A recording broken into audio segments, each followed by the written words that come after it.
Lieutenant general ہیں نگار جوہر صاحبہ، انہوں نے بھی اسپیچ کی اور انہوں نے کچھ اپنے جو ہیں تاثرات بھی انہوں نے بتائے. انہوں نے کہا کہ پاکستان کے اندر یا آل اوور دا ورلڈ خواتین کو فیصلہ سازی اور پالیسی سازی کے اندر ان کو بڑھ چڑھ کر آنا چاہیے.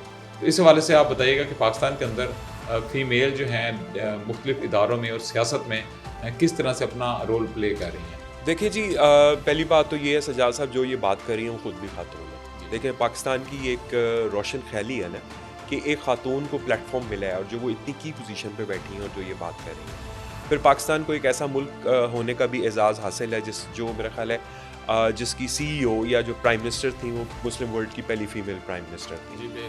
ایسے ہی ہے جی بالکل. ہاں جی، بے نظیر بھٹو صاحبہ. اس کے علاوہ اس وقت آپ کے پروونس کی جو سی ایم ہے وہ بھی ایک خاتون ہے. تو پاکستان جو ہے وہ اس چیز میں روشن خیالی کو اگر آپ اس چیز سے تعبیر کرتے ہیں تو پاکستان اس چیز میں بہت آگے ہے. اور اگر اتنی کی پوزیشن ہولڈر یہ بات کہہ رہی ہیں تو وہ بھی سمجھتی ہیں کہ یہ چیلنجز ہمیں درپیش ہیں. پھر ملالہ یوسف زئی بھی پاکستان سے بلانگ کرتی ہیں جو کہ نوبل لاریٹ ہیں. آپ بے شک ان کے حوالے سے کسی بھی طرح کی بات کریں لیکن نوبل انعام تو انہوں نے لیا ہے. اور نوبل انعام یافتہ ایک لڑکی اگر وہ یہ کہتی ہے کہ میں ملک میں تعلیم کے لیے کچھ کرنا چاہتی ہوں، اس کا مطلب ہے پوری دنیا کا امیج وہ اپنے ساتھ لے کے آ رہی ہے جس کا آبویسلی پاکستان کو فائدہ ہوگا.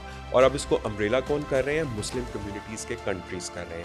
یعنی کہ 40 کے 40 ملک آپ کے سامنے بیٹھے ہیں جس میں قطر ہے، ایجپٹ ہے، انڈونیشیا ہے، ٹرکی ہے، سعودین ایمبیسڈرز ہیں یا اور جو بڑے ڈگنیٹریز آئے ہیں. تو پھر اب کس چیز کا یعنی کہ وہ رہ گیا ہے؟